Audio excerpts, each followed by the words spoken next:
Okay, good evening, everyone. I'm Jane Lawton-Potel, founder of Eaton Fire Residents United, that's EFRU.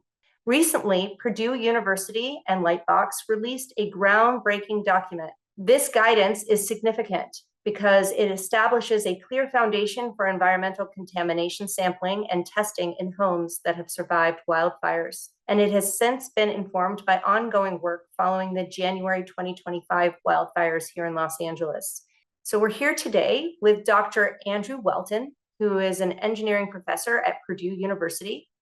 We also have Eric Bollens, who is the Chief Technology Officer of Lightbox, a company that specializes in environmental hazards and due diligence. And with that, I'll now turn the webinar over to Andrew and Eric. All right, thank you so much, Jane, Jessica, EFRU, and everybody else listening in here. I do want to say that what many of you are going through, other people have gone through, and other people are going through right now in other parts of the United States, where they are facing challenges and questions with what do I look for? Where did it go? How do I know if this is a problem? And then how do I interact with contractors to make sure that if there is a problem, how to get it out so that I never have to think about it again? If people want access to this free 6-page guide, they can go to the web link that's going to be posted in the chat. This guide is broken down into really 8 sections dealing with things to think about for sampling, where and what contaminants to look for, who should conduct testing, what is their scope, interacting with contractors, what you should expect from these individuals and companies. And then post-remediation, there is some mention of post-remediation and post-remediation testing.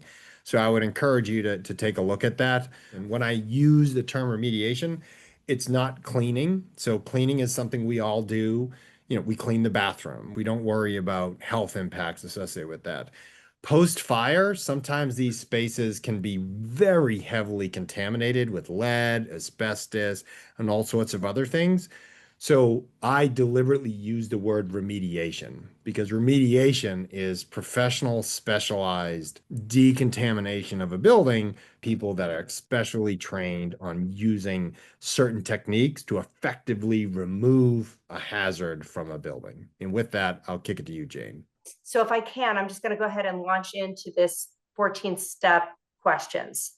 The first one is, can you both tell us what compelled you to put this guidance together? And why is the guidance so vital to our community's safe recovery?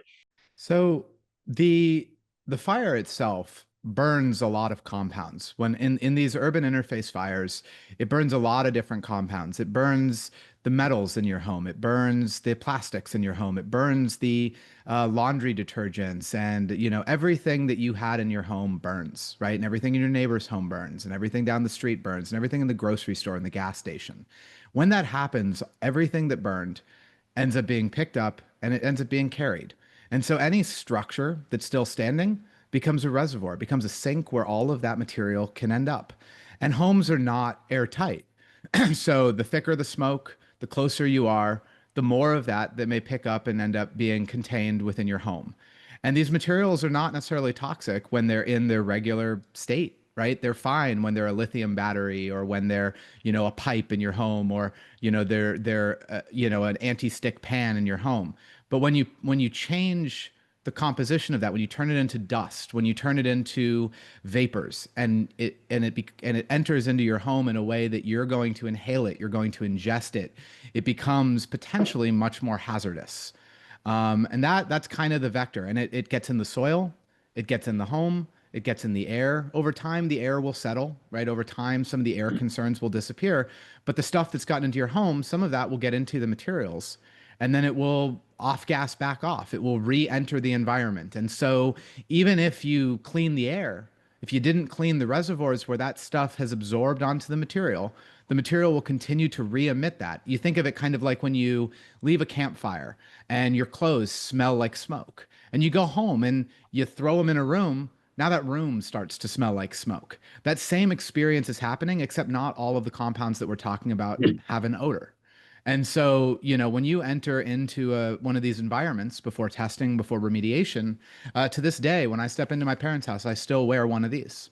I still wear full gear. This is a P100 OVAG respirator. It's a, this is the bare minimum I would consider a safe and appropriate amount of protection in a home that still has vapors that are being off-gassed and still has metals that are free floating and can be resuspended when you walk around, right? While the metals might have settled, any sort of manipulation, whether you walk, whether you're grabbing something out of a cabinet, if there's metals there, now it's re-entering. It's re-entering the air. If you sit on a couch and they've gotten in there, it re-emits back out. Okay, great. Thank you for that. I mean, I can kind of see the visual now when you talk about sitting down on a sofa, that maybe you don't see the contaminants themselves, but because they're so small, right? They're smaller than the Mhm. human eye can see, but as you sit, then they get re-emitted into the air, right? When you were to open or close a window that hasn't been properly remediated for contamination, suddenly you're now, moving something that might, disturb some of the dust you might not be able to see, but this dust is made up of small particles, right, that are not safe for you to breathe. And fire makes the particles particularly small. This is another thing that's kind of important to recognize. High heat fire will separate, say, metals into nanoscale particles, much smaller, not just that something that you can't see, but much lower detection limits and stuff than one would typically expect. And it's the sort of stuff that gets into places that you wouldn't expect it to get. We saw a lot of like lead abatement professionals come in and think about remediating lead the way that they would remediate lead paint that is chipped. Paint chips, you can see them. They're remediable. You can HEPA vacuum them off a surface. But when we talk about nanoscale particles, they go straight through all the fibers inside of a couch and they end up deep bedded in there. And it's incredibly hard to extract them. And so some of the guidance was also kind of geared around the nuance of what fire does to the particles. All right, great. Thank you for that. I'm going to move on to the next question. For those unfamiliar with the recovery process of a standing home impacted by ash, soot, char, and smoke, can you explain the importance of the three-step approach: pre-remediation testing, remediation, and post-remediation testing? Why is it critical to include all three steps, especially since some residents have been told by insurers or remediators that pre-remediation testing isn't necessary, and others have been told that post-remediation testing can be skipped? You want to do pre-remediation testing is to figure out what you're dealing with. So seeing dark soot and ash and char on the ground doesn't tell you if there's lead or asbestos there. So you have to be a little more specific in what you test for and where you test, to then make sure that the individuals going into that property are protected and that you don't take anything out of there that may be hazardous to you and your car and your family and elsewhere. Doing remediation, that's the specific removal of certain contaminants. So remediation for lead is called abatement. Remediation for asbestos is called abatement. So remediation for VOCs is not called abatement, it is remediation for VOCs. And so each of those has a different approach and controls and practices that are effective at removing that reservoir of contaminants safely, not spreading them around. So if you have lead in your home and the contractors come in, like the COVID cleaning companies, and they start wiping doorknobs and moving stuff around, they may actually spread it out, not knowing that. If there's no pre-remediation testing, and then when you find it later on, it could be that they've made it worse. So that's why you need the post-remediation testing, because I don't know many people that have, when you bring your car to the auto body shop and you tell them and they find out that your engine's bad and have to replace it, or your tires are bad, you don't just like say, "Oh, that's it, I trust you." You don't check the tires, you check the tires. You check to see what's the problem first, you let them fix it, and then you check it after. Because if your car tire pops on the road, that's pretty dangerous, and that can endanger yourself and others. So you really have to do this: check, remediate professionally, and prove that it's fixed and you don't have to think about it anymore. That's a great explanation. I like the word prove. I've also heard the word clearance, or confirmation. for post-remediation testing. And Jane, it's also just important to remind folks, it is illegal to hire people that are not certified for lead and asbestos abatement to do a lead and asbestos abatement job. And it is illegal for somebody to represent that they are a lead certified or asbestos certified contractor when they are not. Right. And we've seen both sides of this. We've seen folks that, you know, and it is unclear if you don't know whether or not you're in trouble. Should that happen, it's horrible. I'd be really sad if my guys or any of my customers went out in the field and were exposed to this stuff when they didn't know, right? It's why pre-testing is so important. But you may carry liability if you are contracting these individuals to come in and do the work. So keep that in mind too, if you're in post and the way you're talking about things, if this is discovered. But it really, like, it's the right thing to do. And it's an important thing to do to be successful, because yeah, it's like, if you don't know there's lead and asbestos, if you think you're doing cleaning, you did the wrong process, and you could take a little pile of lead in one corner of your house and one windowsill where it got in, scatter it throughout the entire house. And all of a sudden, instead of doing lead abatement in one room, you're doing lead abatement in the entire house, right? So all of a sudden the scope is expanded too. But fundamentally, these are regulated processes, they're regulated practices, they're certified, right? They're in federal law. So it's really Thank you important. for that. Yeah. Yeah. All right, I'm going to move on to the next question. In this guidance, you identify RCRA 8 metals, and that's RCRA 8 metals, which are arsenic, barium, cadmium, chromium, lead, mercury, selenium, and silver. And you say at minimum, a building or home after wildfire should include testing for these 8 heavy metals, as well as asbestos. Why do homes need heavy metal testing instead of relying solely on ash, soot, and char testing, otherwise known as combustion byproduct testing, as many insurers first recommended to many of the residents here in the Eaton Fire and Palisades fire areas? Sure. So let's go back to the first question about what burned. Combustion byproduct will determine if there's ash, soot, and char. But what is in the ash, right? If the ash has metals in it, then the ash is of a different, there's a different set of concerns, as we've covered already. And in this particular case, you know that neighbors' homes were lost, parts of your home may have been lost, your car may have been lost, and all the metals that are in those places are now in your home potentially. And so in this case, when we say that those toxic metals have specific abatement processes, combustion byproduct simply doesn't identify them. So you don't know if you just have a bunch of wood burn in your home in the ash, or if you have a bunch of metals. And I think, Jane, the work that your team has done collecting all this information, I think, has given us a pretty good understanding that, yeah, there are metals in there, right? There is asbestos in some of this. And so we at this point, there have been enough community tests in Eaton and in the Palisades to know that that is suspect of concern. And combustion byproduct simply doesn't tell you. And it doesn't tell you that you need an asbestos certified company or a lead certified company to conduct the abatement. And this is one of those places where if there's one thing that you're going to spend money on yourself that insurance isn't going to back, this is the thing to spend it on. Because I will tell you, when I got my lead results back, and I did the rec rate, but when I got the lead numbers back, that was the deciding factor to replace every carpet in the home funded by insurance. And while not disclosing too much personally, I don't have an insurance company that has been particularly friendly towards any of these processes. And yet, because of those results, that was enough that all carpet was immediately without argument.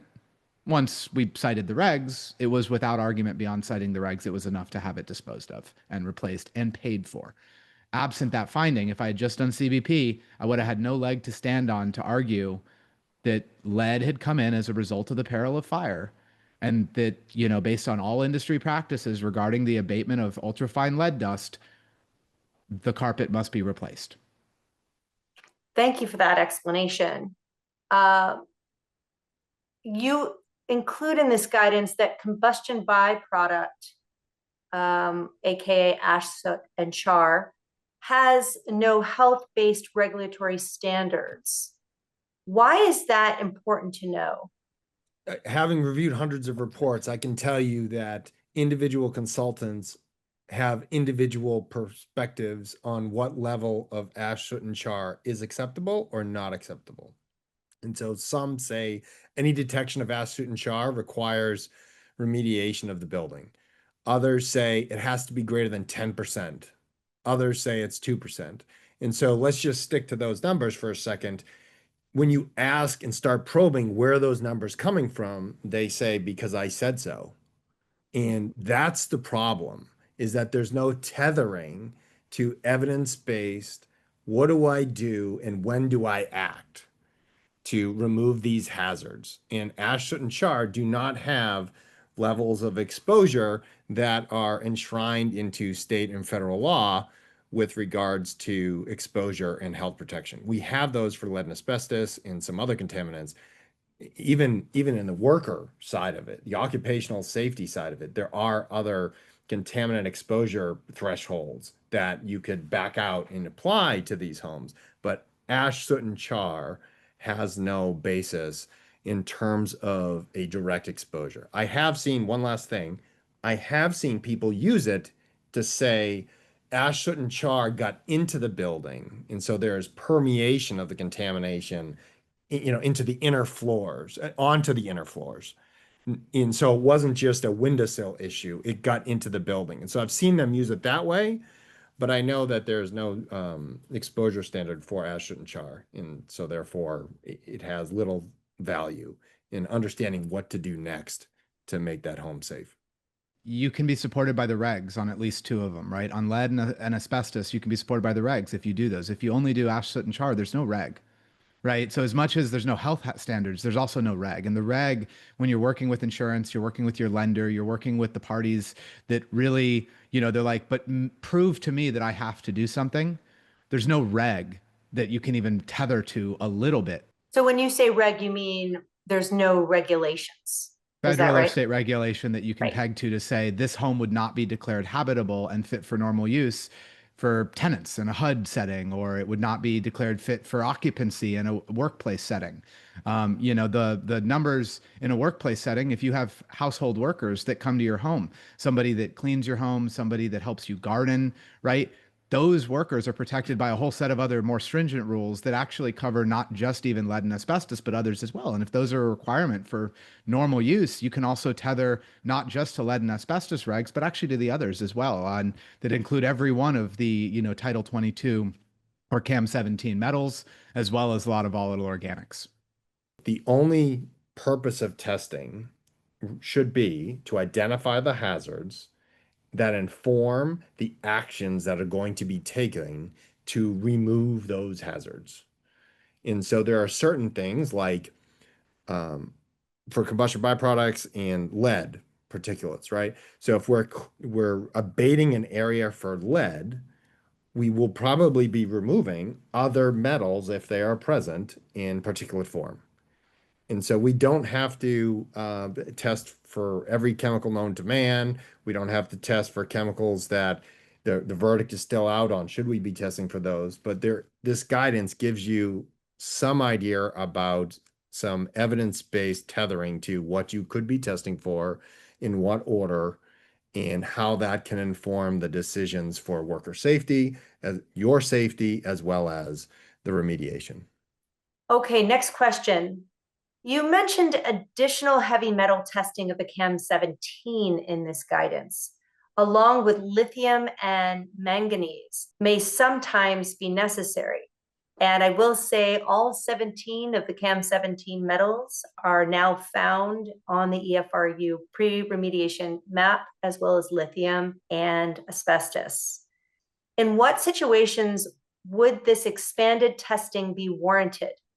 There's a couple of ways I would think about it. So the first one is, and this is something that if we weren't, dealing with kind of just, I'd say a lot of industrial hygienists that are really just, showing up and doing sampling and moving on. If I was thinking about in a very professional, like kind of commercial industrial setting, there'd be a site assessment conducted that would look at your property, the surrounding area, really come to an understanding of exactly what your likely contaminant load was. Then in the pre-testing, based on kind of the composition of what was found, the concentration of, say, the 8 metals that were found, the amount of ash, soot, and char that was observed, the odors, et cetera, a decision would be made whether your home kind of falls into a category where additional surveillance is necessary. The reason we say that it may be warranted, if your home is the only home left on a block, right? And I see that's a comment from somebody in chat.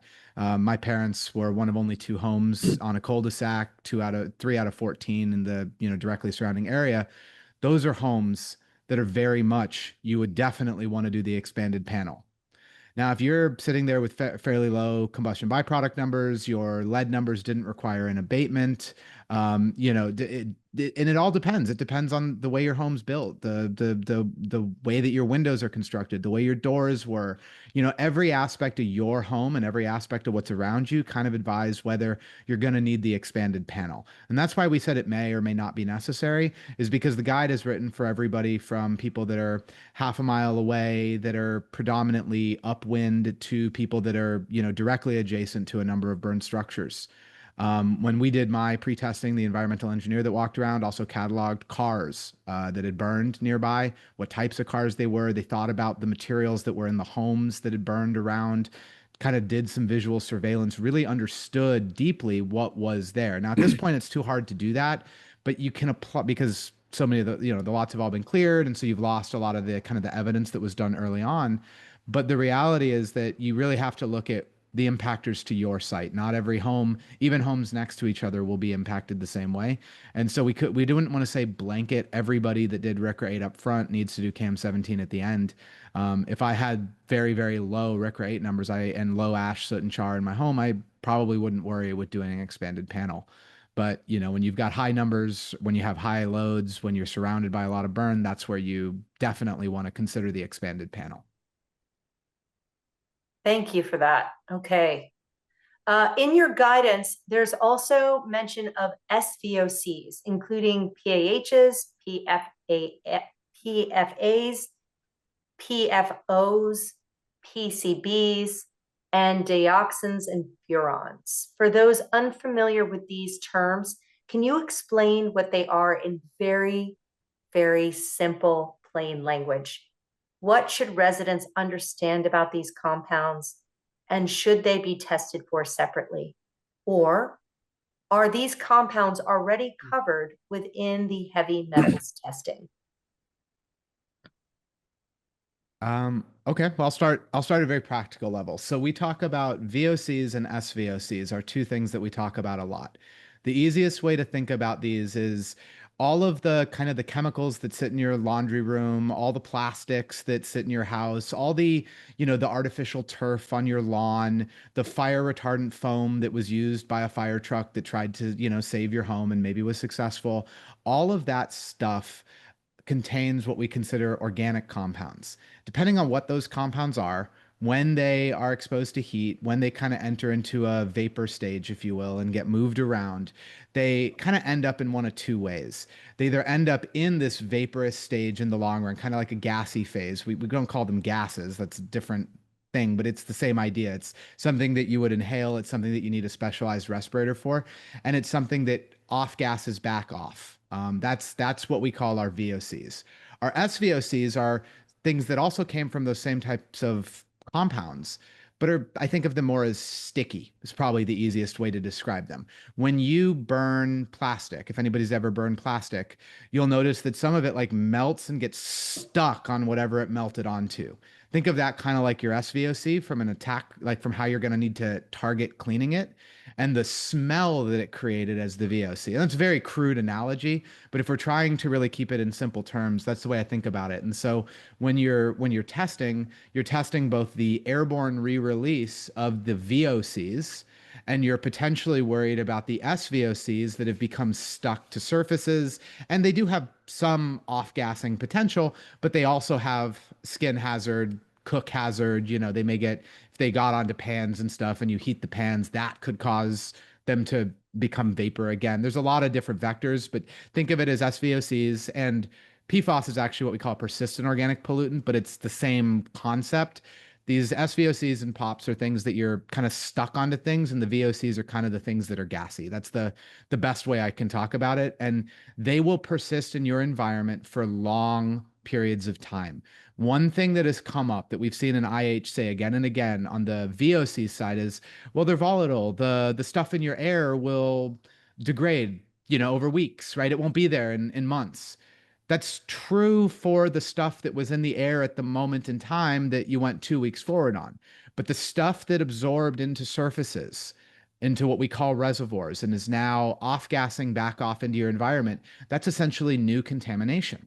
That's new VOCs that are entering your environment. So that isn't going to go away in a couple weeks or a couple months. And studies have shown in some situations, VOCs that have absorbed into certain materials like particle board can off gas for as long as 20 years. And so it becomes very important to do a TO15 air test for your VOCs and that's a broad-based VOC test because that will detect a lot of the common concerns in fire. It's broad-based. It'll detect a lot of the common concerns in fire that may be continuing to off-gas from these surface reservoirs. And then in situations where you're particularly close to burn, where you have visible kind of like scarring and you may have had something that adsorbed onto a surface, that might be a candidate for wipe testing for SVOCs as well. So that's kind of the way that we think about those two vectors. Does that make sense? I think so. I mean, what I'm hearing you say is that you can have remaining VOCs, and that's why it's really important to test for them even well after, even at 8 months past the fire. Correct. That was one of the questions we had lined up here, so you've already taken care of that. So is testing for these kind of VOCs and SVOCs important to do in pre-remediation testing, or is it more important to address those in post-remediation testing, or should they be a part of both? So being realistic, the reason that we slanted our guidelines to doing VOC and SVOC targeted testing at the end is because it won't change the remediation process. Right. If you have lead, asbestos, chromium just is high concern, arsenic's high concern. If you have those, that's going to change the actual process that they're going to follow when they remediate your home. SVOCs and VOCs, the techniques that are laid out in AIHA and IICRC guidelines that wildfire remediators will typically follow assume that those constituents are present and they're meant to address them. They will use cleaning methods and solvents and things like that that are meant to strip that off of surfaces. They will replace carpets. They will replace couches. They will replace porous surfaces. They will, and that's that sort of approach. They'll regrout potentially. Those things that they're going to do as part of their normal process wouldn't be influenced by the VOCs and SVOCs. It's important though to understand that until you've done the post-testing, you must assume that they remain present in your airborne environment. So the PPE that you wear when you step into your home, the reason I said I still wear this isn't because of the metals abatement. The metals abatement in my home, the asbestos abatement in my home are essentially done. But I wear this in my home, and the pink cartridge is what you're looking for on these respirators that signals that they have organic vapors cartridges on them. I wear this because we have not done that part of our testing yet, so we don't have confirmation that the techniques that were used were sufficient. And in some cases, they won't be. There have been homes in prior fires that have required going all the way to the studs. The approach that we've used to this point hasn't yet gone to that step. We are taking a methodical step-by-step process through this, hoping to minimize the total cost. I mean, us, just like everybody else here, we're going through that same problem with money is a matter, right? What insurance is willing to cover, what insurance even understands about this fire. It's limited and it's evolving. And so, it's easier for me to wear that respirator when I walk around the house and work through it methodically than it is to do it up front. As much as I'm a data nerd and as much as I'd love to just drop a Suma canister in there and see what the loadings were, I would have loved to go in there on day 4, right? Well, before the fire had even stopped, and test from a pure scientist perspective. From a practical perspective, as a family impacted, as a home that we need to repair, it doesn't add value to our process to do it at this point. And looking at the bills that we're looking at, it's just, and that's what our guide was meant to be, very practical. It wasn't meant to be for data nerds, for academics. It was meant to be for people trying to make your home safe.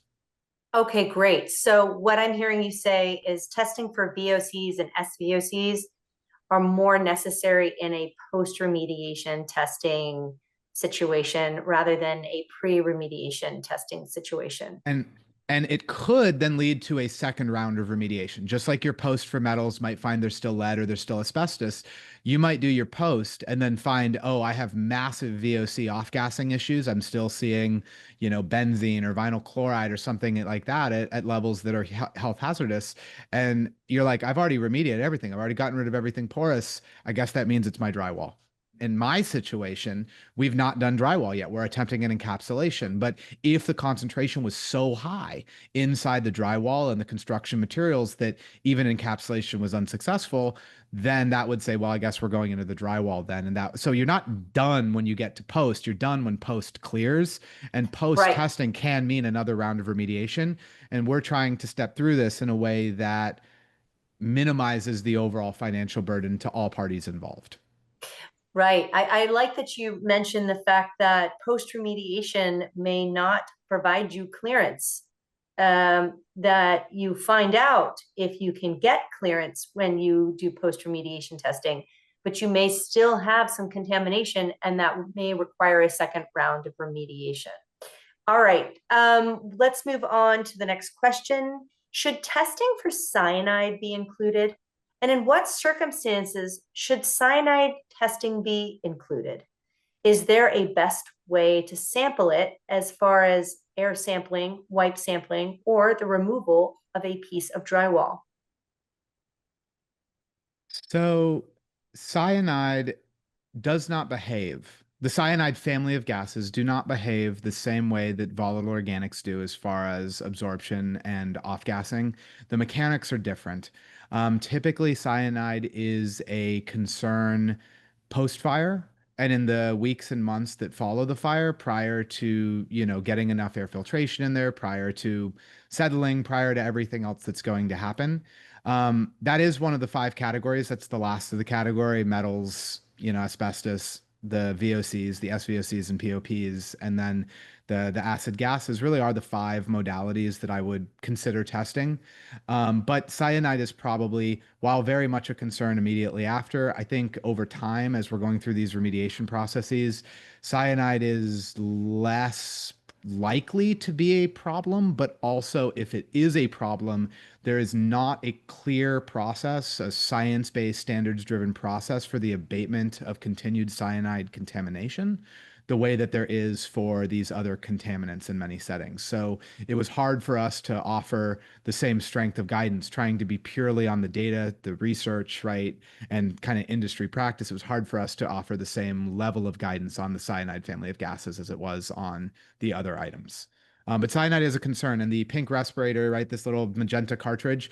This represents an organic vapors and acid gases cartridge, so it is meant also to deal with gases that you will be exposed to at the same time. And technically speaking, this would be the bare minimum. Really, it should be a full face respirator. There are higher and higher grades, but this can be bought at a Home Depot, so it's a starting point at least. So cyanide is better to test for in post-remediation testing? Certainly not in pre, because there's nothing there's nothing that's going to change in your strategy. In post, it's just hard to know what you're going to do if you find it, is what I'm saying. Oh, interesting. Yeah. Okay. Andy, I don't know if you had if you wanted to jump in there too. Yeah, just one qualifier for all this is that people listening may be 10 miles away from a Burns home, or they might be surrounded by Burns homes. And what's important to understand is some of the nuance that Eric mentioned before is the distance from, the highest concentration of contaminants is right where the fire was. And I had this conversation today with somebody, and they were wondering, well, I'm one street over. Am I better off than somebody three streets over? And potentially, depending on how the wind was blowing, but yes. So the highest concentration of contaminants will be closest to where the fire is. And you may have a friend that lives 5 miles away, 10 miles away, that's following a very different remediation process than you are.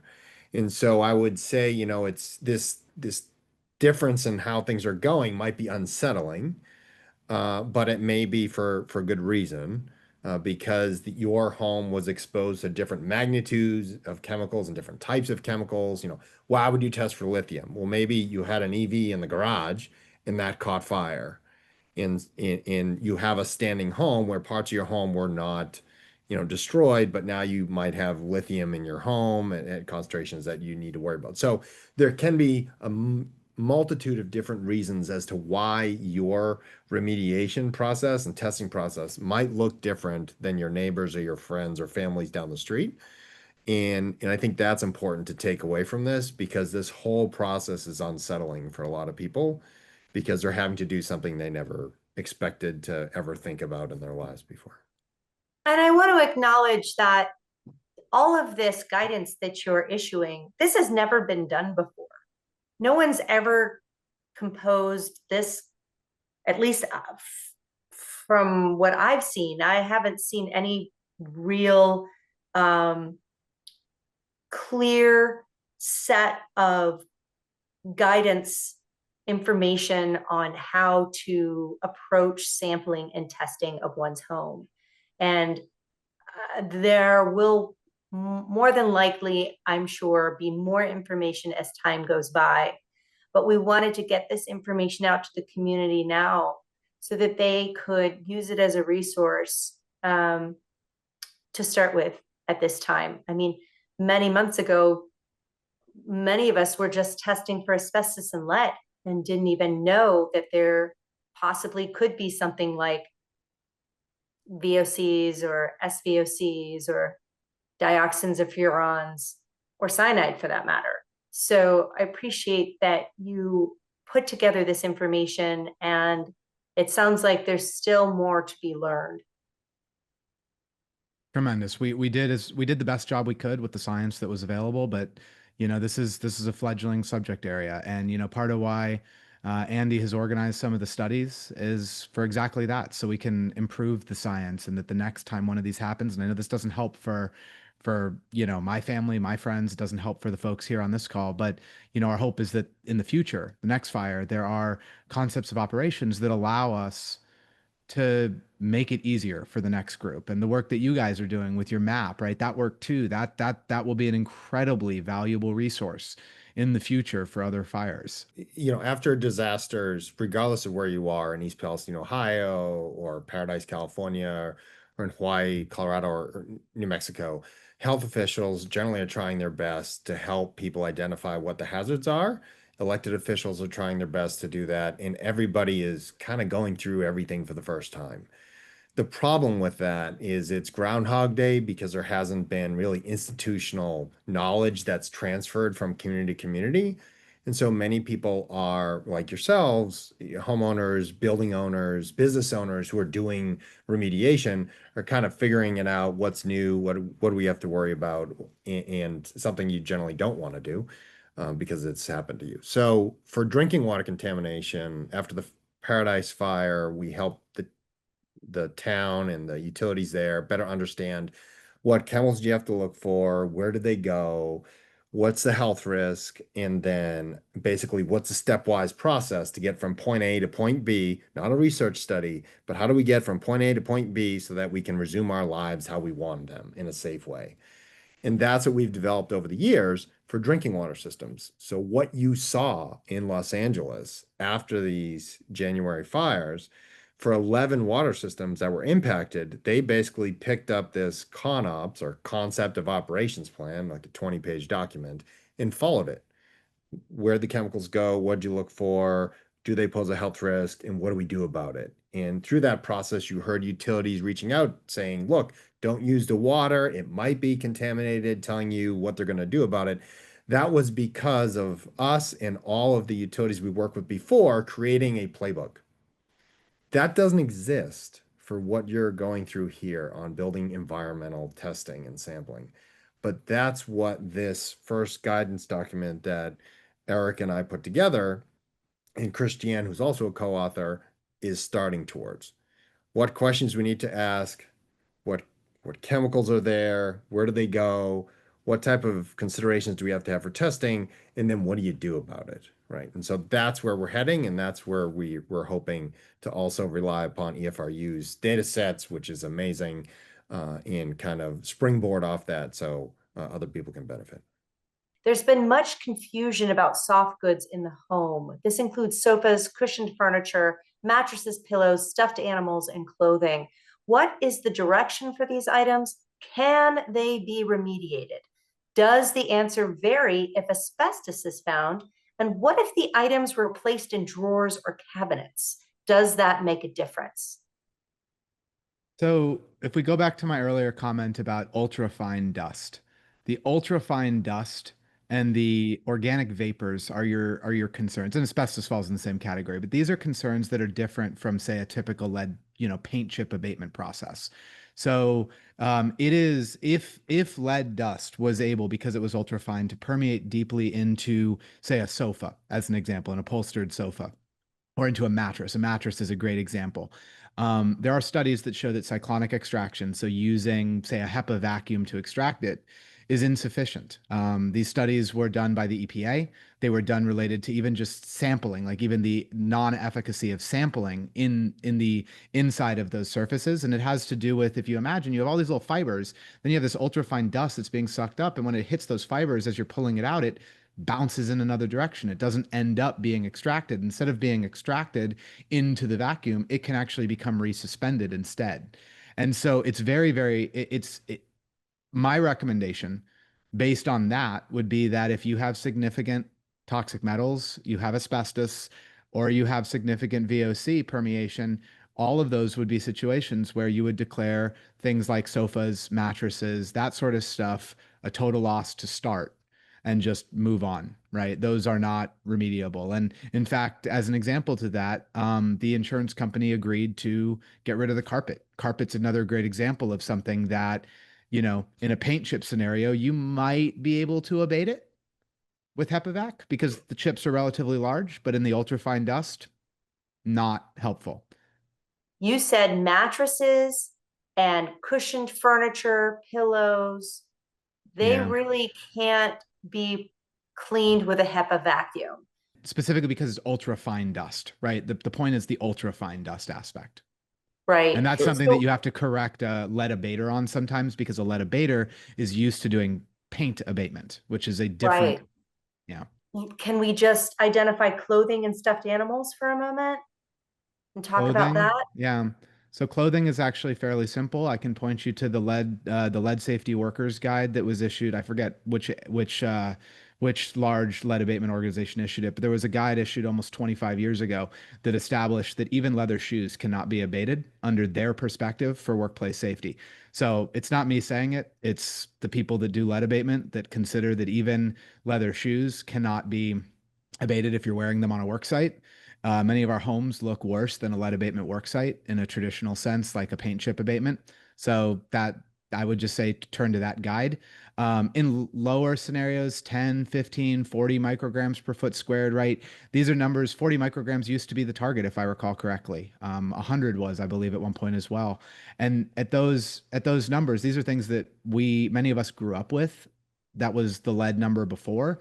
So when you're in those lower numbers, you start to have to do a risk calculus. And that risk calculus, you may be able, with chelation agents and stuff like that in your laundry detergent, you may be able to solve it. You may be able to do specialized cleaning the way that, firefighters do PPE cleaning. There's specialized laundry facilities that target that. But, if it's for children, the studies around children specifically, it's an insta throwaway. You said toys. Toys are an insta throwaway if there's lead contamination, because we know the impacts, they're well studied for 50 years, the impacts of lead on childhood development. And so when it comes to children's stuff, my answer is if you got lead, children's stuff's gone. Even if it's non-porous, I don't bother with it. I don't mess with it when it comes to kids. I've got two young kids. I got a 3-year-old and a 7-year-old. I'd rather my kids not suffer from intellectual delays as a result of lead exposure, and any lead at all is a danger to children. Thank you for that. There's also a lot of other carcinogenic heavy metals that we have seen on the EFRU map, right? Like beryllium and hexavalent chromium and arsenic, cadmium. These are all highly, highly toxic contaminants that don't have thresholds established, but that doesn't mean any level of them are safe, right? So I feel the need to identify that. We talk a lot about lead and asbestos, which certainly are very concerning, but they have established thresholds because they have been used in home construction. And when they are in a matter that is unsafe for the community, you know, having those thresholds have, you know, those thresholds are going to be used in a much more immediate and widely applied sense. But when you come to, you know, beryllium or cadmium and arsenic in these small particulate levels, that's a very unusual situation, right? So these thresholds haven't been established, but that doesn't mean that that any level of them are safe. Do I have that right? So let me jump in real quick. With regards to any level of any metal being safe, there are levels of metals that don't cause health effects, acute or chronic. And so not all metals are created equal and have the same impact. And there's different concentrations on that. I think, you know, going back to how does, and I keep seeing this pop up in the chat, you know, what are the tests? How do we get from point A to point B? Will depend on your location and how impacted your home was. Lead and asbestos drive regulatory health-based decisions. There are limits for that. Combustion byproducts could tell you potentially if it went in deeper, but you're going to test for lead and asbestos and other things elsewhere in your home. And then VOC testing after the fact, right? So not just metals. I will say two points about metals. People have contacted me that have had lead poisoning, and their doctor believes it was handling their materials. They had testing done. They didn't find any lead. Then they had lead poisoning. They went to the hospital. They had doctor basically asked them to go test again. They found lead all over their personal belongings. They hired an IH to do that. Another situation, and this is in the LA area, as it was arsenic poisoning from several individuals. And so this is why you want to do that type of testing to figure out before you go back in or before you start moving things around what you're dealing with, right? What hazards do you need to worry about? If you find, you know, detectable amounts of beryllium that are not a health risk, then detecting beryllium doesn't really mean much there, right? And so this is just because you find something doesn't mean you need to worry about it. It's the thresholds for action, the thresholds for decisions that we worry about. And so it's a very unsettling process because you're looking for things in your home that you never thought you would need to look for, or your consultant is sending you a report with a whole bunch of words you've never seen before, never thought you would have to think about, and they're asking you for your opinion before they finalize a report. But So I Dr. would, Whelton, question for you on that front. How do you know what the thresholds are for these other heavy metals when they haven't been established? there's ways to back out some thresholds for that, and the professionals that are operating in the space should be well versed in those. These are sometimes you can back out from occupational exposure standards for what it could be and add orders of safety. There's other incidents where these types of conditions have occurred, and so you can cite and invoke those other incidents, but you're at the mercy of the professional that you're interacting with in that sense, and that is one of the reasons why we put this guide together, because we need to elevate the playing field so that everybody is coming from a common set of terminology, approaches, and understanding. Absolutely. And that's what makes me so grateful to have this guide and why it's so important that the community becomes aware of it.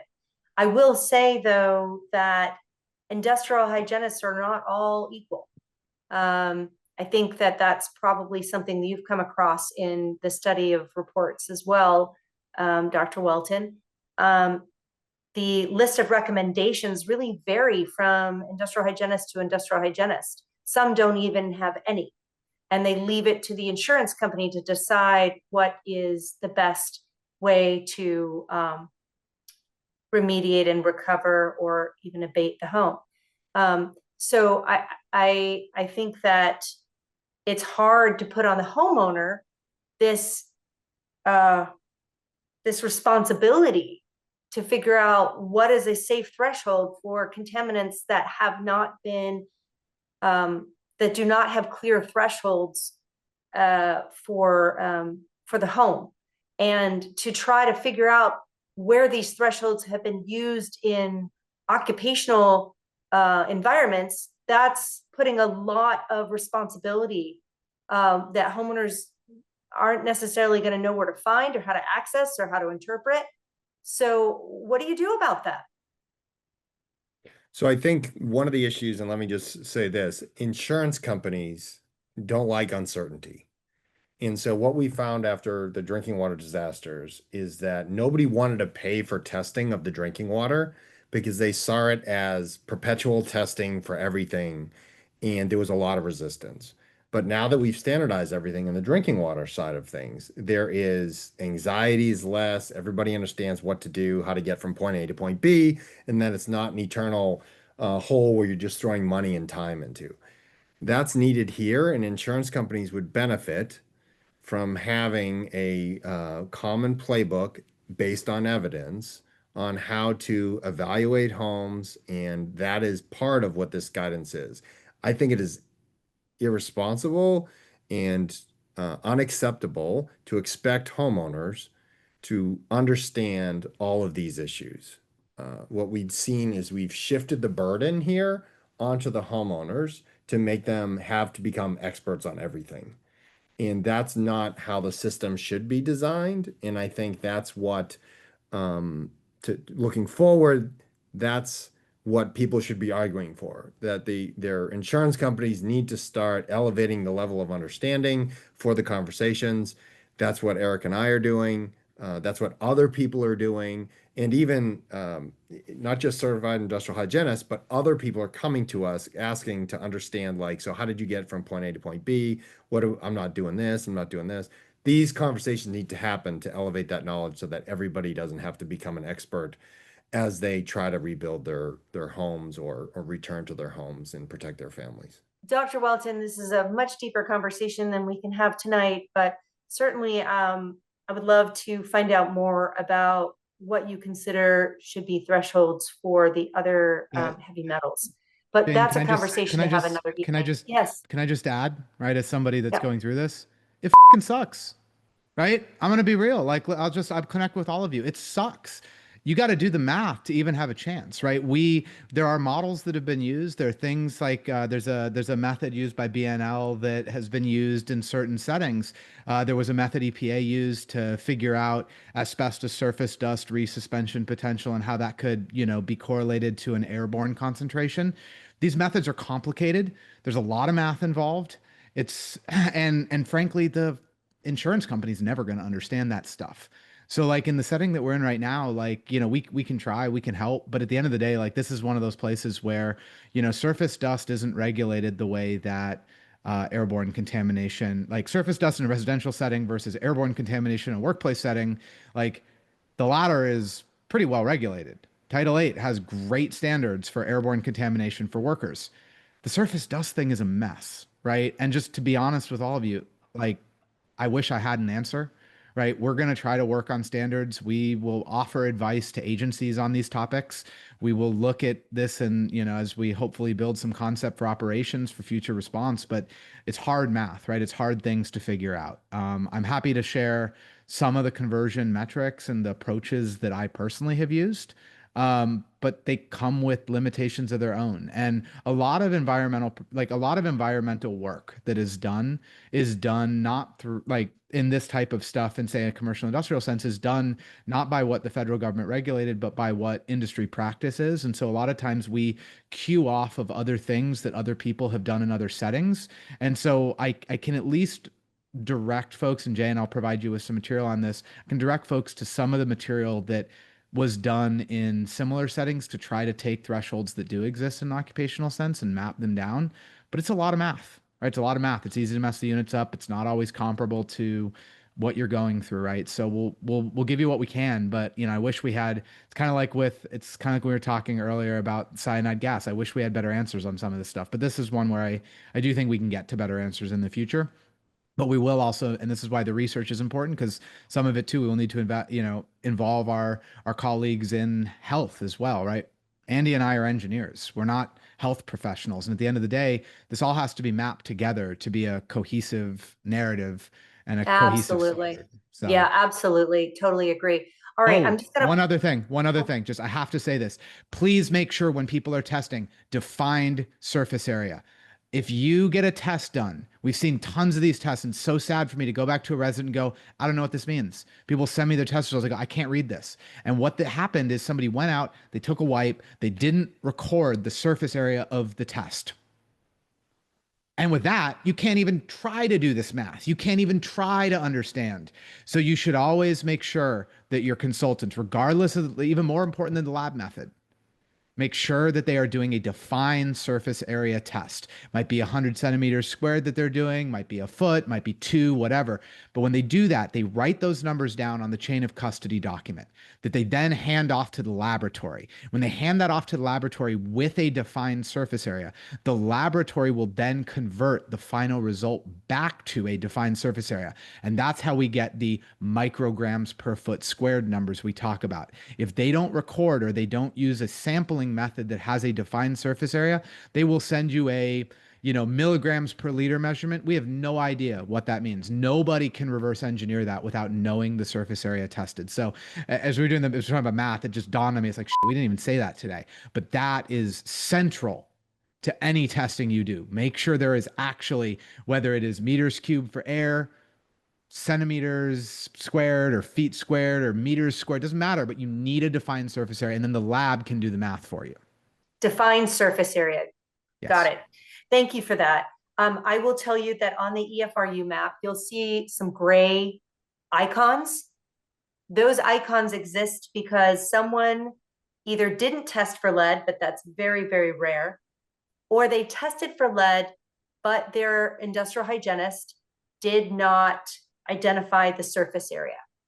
And we cannot quantify data if we don't know what the surface area is. So I'm not going to say the name, but there is a CIH in the Eaton Fire area who has done quite a lot of testing and says that he won't do surface area for lead because any lead requires remediation. Problem with that is, depending on what your lead level is, you may require abatement rather than just remediation, correct? And to correct that, there are workplace safety differences between the two. So when you don't have to start with, you're wrong. You can say, no. Because I'm contracting these people, I'm responsible for the workplace safety. The occupational limit is, I believe it's 400 micrograms per foot squared. It is a different limit than the kind of residential target for people who are working with certain levels of PPE. So no, I need to actually know a defined surface area measurement in order to ensure that the contractors I'm hiring are successful. And if you put it that way, you don't put them on the defensive, because one of the things we've seen is sometimes IHs, they want to help you, but then they feel like, everybody's getting all this information, but and then we're challenging the IHs, and a lot of times they do want to help, but then they feel that, oh man, like I'm getting 20 questions from this person and they're not understanding everything, and I know what I'm doing. So if you set it under the context of, no, I get that for the resident, but I'm also trying to protect the worker. So I do need the defined surface area measurement for occupational safety.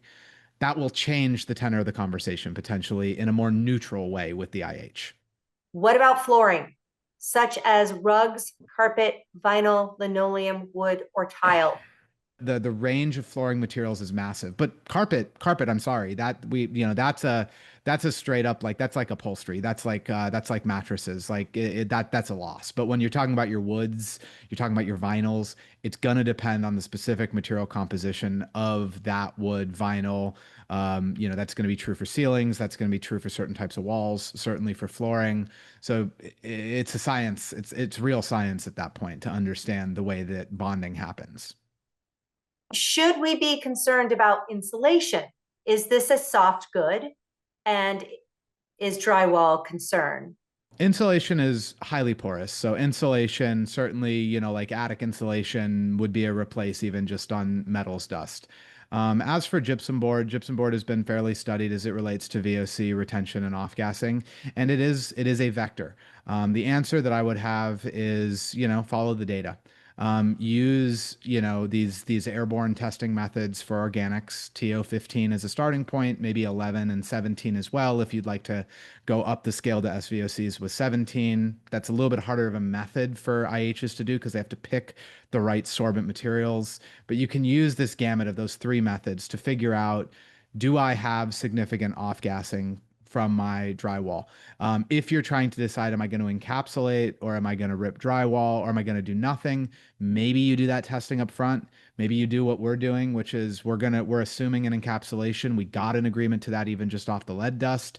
So we're going to do that and then we're going to test afterwards. So it's going to vary a bit based on your financial situation, what you're hoping the outcome is going to be. If you're trying to meet in the middle, you're trying to go all the way. But gypsum board is absolute, which is drywall, sorry. That is absolutely a concern. And there have been situations in prior fires where the only solution to VOC contamination has been to rip the drywall, go to the studs, and start fresh, right? We've seen that in many fires. We've also seen others that have been successful with encapsulation or have been successful with nothing. So again, site-specific impactors, right? Two homes even next to each other may not have to go through the same process. Much of the guidance in this document seems to address pre-remediation testing. For pre-remediation, the bare minimum testing includes RCRA 8 heavy metals and asbestos. And between the two methods of asbestos testing, PLM and TEM, EFRU has reported that our data currently shows around 8.5% of PLM tests detecting asbestos compared to over 34% of TEM tests. This difference suggests that TEM may be more effective at identifying the crystalline asbestos that can form during wildfires. For post-remediation, the bare minimum testing is more extensive, right? So in post, I would say the bare minimum that you go for is, bare minimum would be, again, asbestos. And you should do asbestos. Even if you had no asbestos in pre, you should still do it in post because a lot of times we are seeing situations where the asbestos containing construction material was disturbed. Maybe a wall was worked on, something was scraped, whatever it might be, and you actually got new vectors of asbestos potentially released. So I would always redo the asbestos. The metals, RCRA 8 minimum, but I really, in post, think you should do CAM 17 plus lithium and manganese, right? That's kind of our general recommendation. The reason that we don't recommend it all at the beginning is lead abatement processes, which typically homes, the vast majority of homes we're seeing that have the other metals are also having lead. So it almost feels redundant to like try to target the other way. Lead abatement does target predominantly the other metals. There are some chemistry differences that may cause certain metals to become harder to remove, but for the most part, the process is going to be the same. But in post, then you want to do the whole set, and maybe you have to target something specific in post. And then, bare minimum, I'd also do the EPA TO15 method, which is an airborne sample. They put a SUMA canister in your house. You need to make sure your air is not circulating for 48 to 72 hours beforehand. No air scrubbers, no windows open. Get the air stagnant. So you're really getting, if there is off-gassing, you're getting a decent concentration of that because those other things will cause those concentration levels to artificially fall. But go ahead and then do that TO15 test. If you have, if your home's particularly impacted, if you have, your risk calculus is such that you want to be extra safe, you could also do the TO11 and the TO17 with specific targeting for what you're trying to do on 17. We also detailed a couple methods for things like PCBs, which are an SVOC, certain things for PFAS. That's an emerging concern. So the testing methodologies for PFAS are a little complicated and not as well understood. There are tests for dioxins and furans, right? So there are tests for the SVOC panel. I think that is kind of site specific and risk calculus, how deep you're going to go into that panel. But bare minimum, I'd say on a post would be add a TO15, RCRA 8 or CAM 17 plus the asbestos. Last question. With widespread debris removal by the Army Corps of Engineers and private contractors, and now new construction beginning on lots that may not have had soil properly remediated, is it possible that a home which previously tested negative for certain contaminants later test positive for those same contaminants in a post-remediation testing setting? Yes, it is possible, which is why you want to prevent dust and debris from being tracked into your home. With regards to VOCs, you're really not worried about that. Primarily, you're worried about dust and debris, which is the particulates like lead, arsenic, and other things like that. So you want to make sure that a good idea, right? I know it's really hard to keep kids from running around the house with their shoes on, or animals running around the house without getting cleaned up. But one way to do that to protect your living area is to take your shoes off, have some cleaning done before you go into that space, and just try to prevent the movement of other things around and into your living space. It's also a good idea to have a HEPA vacuum. You can use that periodically instead of your normal vacuum on the floors and that kind of stuff. And it doesn't necessarily mean that something is going to happen, but it's kind of a defensive tactic that you can use to kind of reduce the chances that something does happen. So leave your shoes off outside the house and wipe your pet's paws before they come in the house. Yes? I mean, I think that's a good idea, except if you live in an apartment, right? Leaving your shoes outside the door, they might not be there when you go back. So I would say, put them right there. You don't walk across the carpet and other places with them. So you do what you can with what you have. But that also helps limit the anxiety that you might have about, potential risks posed by what's happening around you. There's a lot of questions in the chat. People are talking about, this is too late. This is, I've already been forced to move back in. I'm dealing with this, but I don't know what to do right now. And, unfortunately, Andy and I sitting here as environmental, engineers, we can't fix that, but you can as a community. We working with elected representatives, working with agencies, working with the media, making your story told, working with groups like EFRU, Pally Strong, all of this stuff. This has already caused some change. I don't think there would have been a smoke damage task force. I still don't like the name, but I don't even think a task force would have been established if it wasn't for the outreach from the community raising the challenges that are being faced. I don't think the insurance commissioner would have heeded the note that I sent him demanding, a memorandum sent out. I don't think he would have heeded that if it wasn't hearing from hundreds of other people going through this process, right? This is something that, unfortunately, as much as it sucks, this is something that we all, those of us in the Palisades and those of us in Altadena and Pasadena, everybody impacted. This is something we got to fight out together with our agencies and our representatives, and keep having our voice heard. Because, I'm in the same situation as you. I'm fighting month to month for my folks to not get forced back into a home where I'm sitting on, lead numbers that are absolutely eye-popping, right? That make no sense, that would be unhealthy for anybody to be in.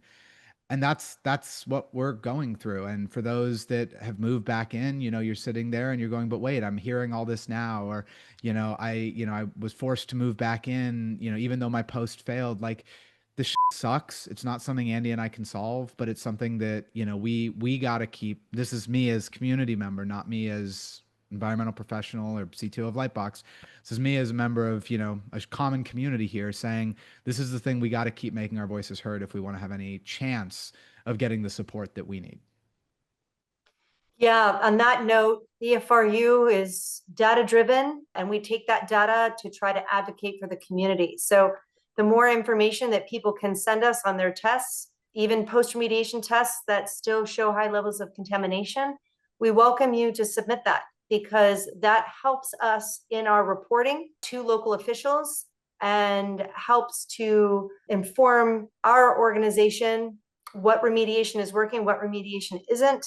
And if the majority of remediation isn't working, that's a lot of data that we can use when we speak to local officials to try to find further solutions for the community. So please do send in any kind of post-remediation tests you have. Obviously, if your post-remediation test is still showing high levels of contaminants, you want to push for another round of remediation. I have heard that multiple rounds of remediation has brought down contaminants for some folks. So don't give up. And just on the note about don't give up, right? You know, you look at these numbers, you go, oh my God, how am I going to fix this? You know, there's a question in chat earlier. I had 4,000 micrograms per foot squared of lead. What is this even fixable? The answer is yes. These things can be fixed, right? Don't give up. If we can get the support, and I know financials is the insurance situation, the time of this process, right? All of that, way too long, way too unsupported. But if you had all the financial support and you had all, and you had the right professionals doing this work, there's no home, I don't believe, that could be that could be professionally remediated through industry established techniques. The question, of course, is whether or not we get that support. But as far as actually doing a remediation, there are things far worse than what we're facing here. You know, Superfund sites being a great example that would be, I think, known to many of you, where the contamination levels can be far worse than this, and yet they can be cleaned up. So these neighborhoods, I do believe, somebody asked a question in here at one point, would I be willing to send my kids to school in the Palisades? And the answer is yes, when the data gets to the point, when the work is done and the data gets to the point that shows that it's safe to return. And I believe there is a point that we will get there. The science says we can get there. Practice shows we can get there, and history shows we can get there. The challenges that we're facing to do that are all these financial and insurance ones. But this is something that can be fixed. Thank you to Dr. Whelton and Eric Bollens for your incredible dedication to our community. I do not know where we would be without both of you. And then finally, I want to thank Jessica, who's always an incredible support in all these speaker events with me. Again, I don't know what I would do without her. All right, folks, have a safe night, and we'll see you next time.